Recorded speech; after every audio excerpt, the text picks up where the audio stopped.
Kryon, toward an unknown future. Greetings, dearest ones, I am Kryon of Magnetic Service. How do you feel as you venture into an unknown future? It has just been said that you are in the present moment. Many metaphysical thinkers say we've always been in the present, Kryon. That's nothing new. Really? Are you aware that you are moving rapidly into uncharted territory? Now, there are those who would immediately dismantle all of this and say, hold on. Every time we move to the next minute of the day or the next hour, we are stepping into an unknown future. And I say again, really? Have you never considered the cosmology of this planet, what you've experienced, what has happened on a metaphysical level, some of the sciences that speak of time? Have you never realized that an ancient energy perpetuates itself to such an extent that you repeat your own history? What this means is that you are not on a road leading to the future in its purest essence, that of ancient energy. You are on the same road you've always traveled. A road that has always been narrower than you imagine. And here's what that means. If you keep thinking you're moving forward into the future, but you're on the same old road, you're going backward into the past. And I don't mean literally that you'll have to relive past experiences, or that you'll take a step backward. I'm speaking of consciousness, dearest ones. I want you to look at this planet. A low consciousness planet which you are well aware of and from which you come is a planet that continually repeats the same mistakes. It's as if one generation never learns anything. They grow up. They grow old. And as they age, another generation comes along that repeats the same problem, repeating dysfunction, expecting different results. That's who you've been. And if we even look at recent history, like the last 200, 300 years, actually, that path has accelerated to such a degree that some say if it accelerates further, you'll destroy yourselves. And that's exactly where you've arrived. So the path continues in circles, and there's truly nothing new, war after war after war after war. It's as if you've never learned anything. And this is the old energy we've been speaking of for 37 years. An old energy that wants to keep you there, because the longer the old energy can keep you doing the same things, the more money there is to be made for nearly everyone, who then understands what the old energy brings you, and what you will, or won't buy, or what will happen next to create the capacity for control. This has been your history. You know this. And then, suddenly, I speak of cosmology, suddenly you arrive at a point that had been predicted by virtually everyone. And if you've never heard this before, this has been our theme for years. Did you realize you were heading toward a change? Did the indigenous peoples tell you that the precession of the equinox would be that period, as you approached the 2000s, that there would be changes, perhaps even opportunities for destruction? Everything around you was steeped in pessimism and catastrophism, in doomsayers, even the Christian church telling you that you wouldn't survive 2000 or 2001, because there would be an Armageddon, a second coming. There would be so many things to interrupt the path that was going in circles. There have been numerous prophecies from those who study the cosmology of indigenous peoples who have spoken of this particular period, not just in general. Some of them said that when this period occurred in their cosmology, the end of the Earth's wobble cycle in those dates, in the 2000s, there would actually be, are you ready? The creation of a new universe. I'm not making this up. This has come to me from many sources, dearest ones. It has been the theme since I arrived here. The first book was called Star, the End of Time Star. And, dearest ones, that first book, Star, the End of Time Star, was about the end of the old times. I began speaking of it upon my arrival. The first thing I spoke of was that the things you were accustomed to would change, and there would be many things you might have to become accustomed to, in addition to the new things you were doing, because change was on the horizon. We spoke of the changing of the magnetic grid, and it happened. We spoke of a period when the old energy on this planet would want to keep you exactly where you were, but there was also something else. An opportunity to take a sidetrack, we could say, on that circle, to go to places you had never been at the level of consciousness. Now we are speaking of the, we could say, divinity of the human being beginning. to emerge and make a difference in the way of thinking, so that compassion, kindness, and love begin to have a much greater impact on humanity, on individuals. An awakening. We could say, toward greater things, toward higher consciousness. And this is all that was revealed to us, that there were two tracks. If you doubt this, take a look at the prophecy rock of the Hopi Indians, two paths. When you arrived at that point in cosmology, at those dates, where you are now, when that rock was carved, when the carving on that rock, dearest ones, happened a long time ago, but the indigenous peoples knew what would happen right now, because the energy was there. It was right in front of them. They knew it, and so did many others. And here you are. There are, and there remain two roads you could take. You could stay anchored in the old energy, or you could take a new path. For all 37 years I've been here, I've told you that you are about to take the new path. We've called it the snowball rolling down the hill. This has always been a metaphor for inertia. When a snowball gets big enough, say, the size of a house, it's not easy to stop. And it has enough inertia to accumulate further energy as it rolls down the hill. The hill, of course, represents the time ahead of you. And when you reach that critical point, where it was hard to stop, that snowball, as I've described it to you, represented a shift in consciousness on Earth. The Maya were so certain of this that they had a calendar that shows it.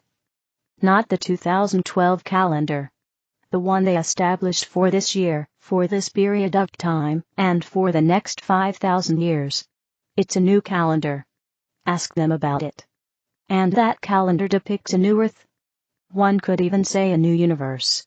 And in their way of speaking, in their colloquial language, it means a new consciousness, so different from what you've experienced in ancient times, and in the past, so different that it truly seems like a new universe. Wow! How does it feel not to know what lies ahead? You see, when you were on the old path, you knew. Perhaps it was uncomfortable to return to wars and old energy, but you knew what was coming, so it wasn't the unknown, not really.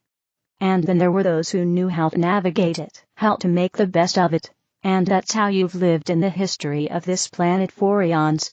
And now, suddenly, you find yourself on this path. This is a new, wonderful track. Dimensionality is changing. You're moving faster. Perhaps you're moving a little too fast, you might think, because you don't know what's ahead. Things are moving quickly. How does it feel, for the first time, to have an unknown future, because you're no longer in the circle of old energy? You've truly taken that new path. The entire world has. And that's why I came. That's why I'm here to deliver this message of love to you. You are approaching a higher energy, and it will take time before you can comprehend it.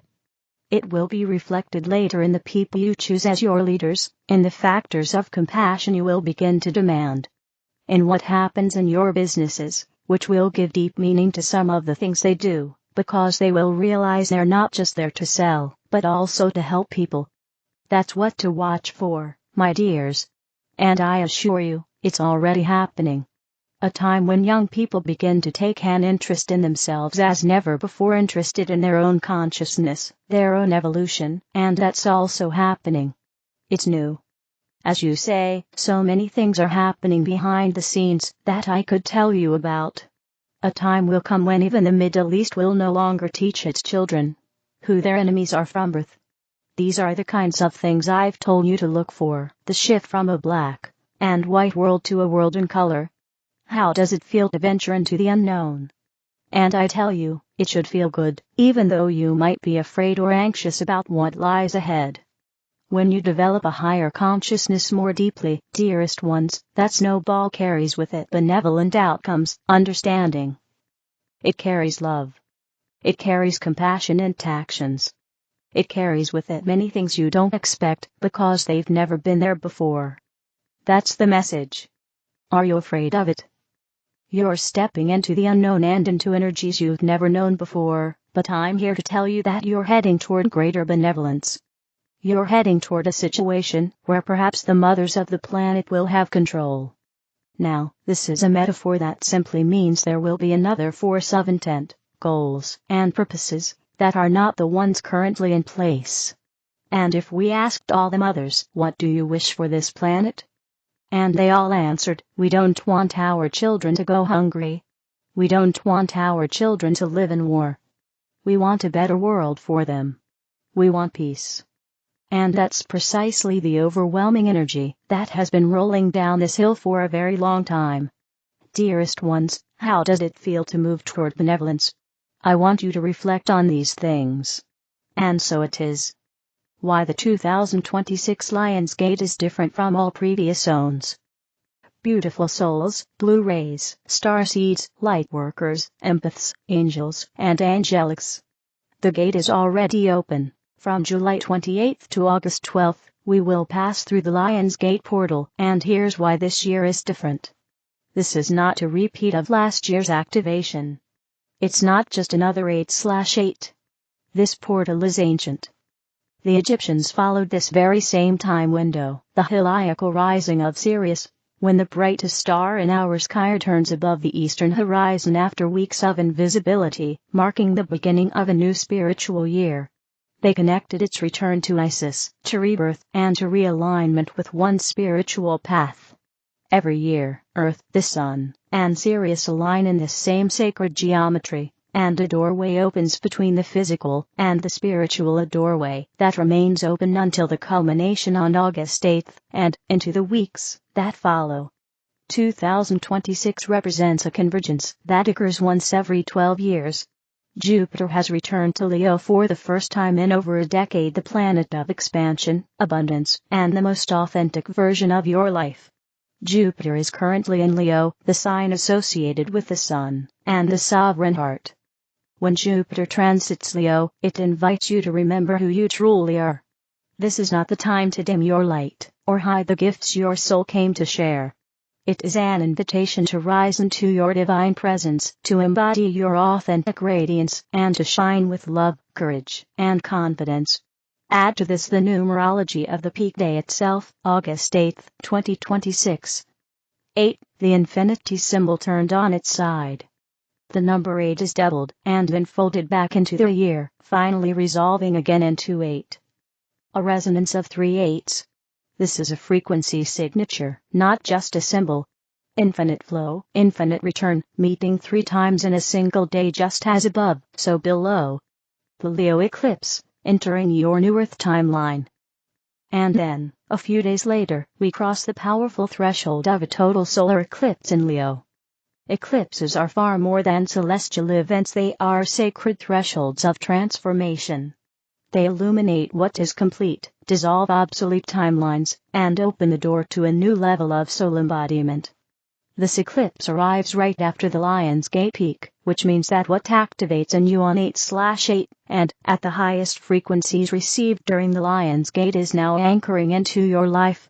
What has awakened in your spirit is invited to become living reality. The Lion beings, cosmic guardians, and gatekeepers. The Lion beings, the Sirian and Lauren light beings, who have always been the custodians of this particular portal, are not visiting. They are anchoring. Right now, during this precise time window, they are maintaining a frequency bridge between the higher dimensional templates of the new Earth and the physical grid of this planet, so that heaven on Earth can manifest in tangible ways. Sirius, our spiritual sun, rises again near our sun. During these weeks, the same alignment the ancients followed, the same gateway they honored by building temples. The Lion beings ride that Sirian light. They come as guardians of the heart's fire, to remind you of your divine courage, your radiant heart, and the majestic light you came to embody. Their roar is not aggression, it is a frequency that shakes away what no longer belongs in your field. They are here to help us hold the higher template. This is the difference this year. Jupiter expanding through Leo gives us the vision. The Lion beings give us the anchor. The eclipse gives us the ground to build upon. What is required of you? This is not simply energy to receive, it is a sacred frequency to embody. Remain open-hearted and open-spirited, because this doorway may bring the answer to your prayers in ways your mind could never have imagined. Divine blessings often come through unexpected doors, revealing new possibilities and higher paths for which your soul has been preparing. These are divine dispensation, sacred gifts of grace, guidance, and higher light, offering exactly what your soul needs to take the next step in awakening and embodying heaven on earth. May this period from July 28th to August 12th, culminating on August 8th and crossing the eclipse threshold on August 12th, be the time when you stop hiding your true and wonderful self and allow your presence to be visible. The gate is open. The lions invite you to remember who you truly are. And so it is. The angels invest in your relationships by looking for the best. Dearest friends, we love you so much. Last week we spoke about becoming more aware of how we invest our energies, so that we might begin to understand why we get certain returns. Today we will continue using this metaphor, applying it to how we relate to people who seem to stand in the way of what we wish to experience. Suppose you want to invest your money in a company that produces a product you like. You make the investment. You enjoy the profits. But then, one day, you discover that the company's management has changed. You don't agree with the new leadership. You don't like the new direction. Now you can either continue investing in something you're no longer passionate about, if you feel the investment is still worthwhile, or you can withdraw your funds and invest in something that feels more aligned with your values. Similarly, you invest time, attention, and energy in various relationships in your life. Some of these are worth every ounce of energy you put in. You might love your spouse, family member, or child so much, even if they are frustrating at times, that you are willing to change your thoughts, actions, and energies to invest them more wisely. You might decide to stop focusing on their flaws and try focusing on their positive qualities. You might invest in more humorous energy. You might invest in the thought of seeing them happy and fulfilled, along with the awareness that you don't have to control their path.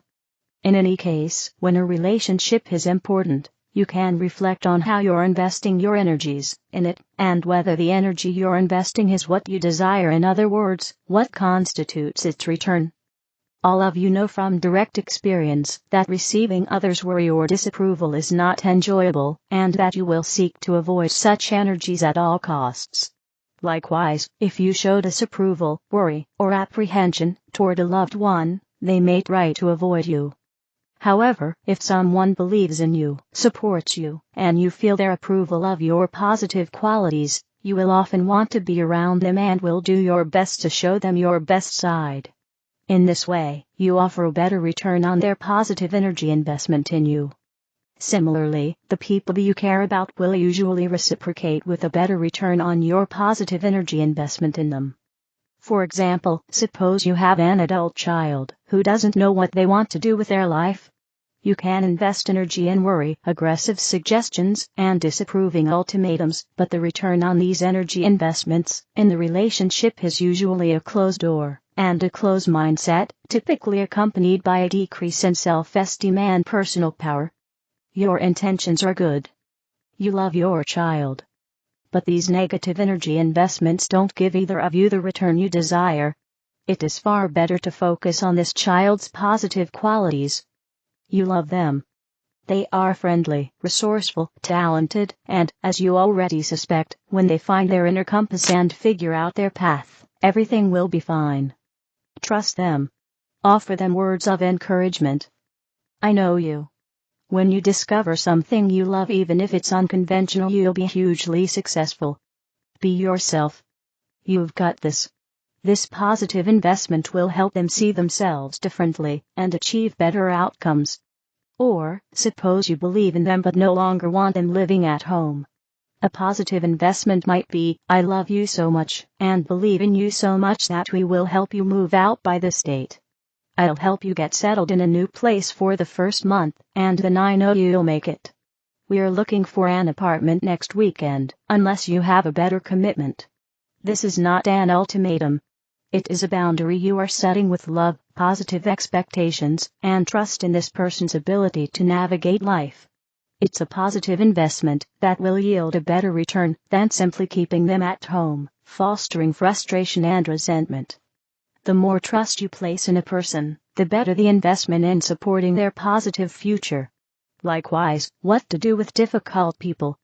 There may be some people in your life you're not truly interested in that case, withdraw your energies, and invest them in better relationships.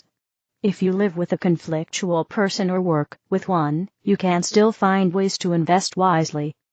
Listen instead of argue. Acknowledge their perspective. Offer your ideas as food for thought, not as statements of fact. If you need help, seek support online, or find a good therapist who can guide you toward a kind way of handling the situation, while also respecting yourself. There is no single right investment strategy when it comes to the people in your life. Some are worth long-term commitment, others are not. As always, it is up to you to decide what to focus your energies on, and, consequently, what results you will get. You might not change another person with your positive energy, but you could still influence them. In the worst-case scenario, you can let them make their own investments and get the returns they prefer, while you reap the benefits of being a wise investor who loves themselves deeply and has positive energy. God bless you. We love you so much. The Angels. Reconnection Decree number 88.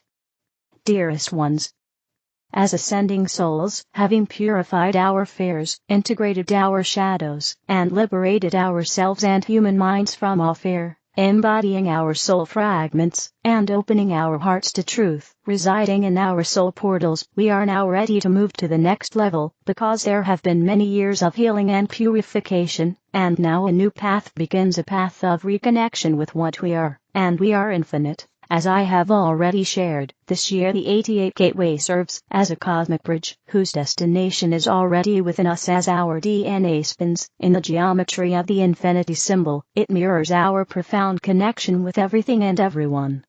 We are not separate from the universe, we are the universe experiencing itself through an infinite spiral. This year, we have set the intention to step out of 3D and 4D cages, with minds open to truth as we evolve, and embody higher truths, creating new ways of being and living in complete harmony with the illuminated worlds. Visualize the double infinity symbol of gold/diamond intertwined with your DNA. Anchoring this sacred frequency, your DNA begins to spin faster and faster, dissolving all separation. Feel your biological blueprint transforming into absolute balance. By integrating the double infinity into your DNA helix, command your DNA to disconnect from 3D 4D worlds and reconnect to the unity grid, perfectly aligned with the divine and the all. Feel your physical body expanding, merging with the universe. You are no longer just a drop. You are the entire ocean, reconnected to everything and everyone, and you feel the love that you and all are. Breathe it in and spiral it out for all. As you reconnect with your true essence, decree, if guided, from a place of divine completeness and perfect unity with my unified divine self and all that is, I declare my will to cancel and dissolve all that I am not star. I completely and permanently remove from my physical and non-physical vehicle, from my DNA and my unique divine template, everything that separates me from my universal, infinite, and divine essence star. Every form of illusion, implant, anomaly, and painful memory now fades as I reunite with the light that I am star.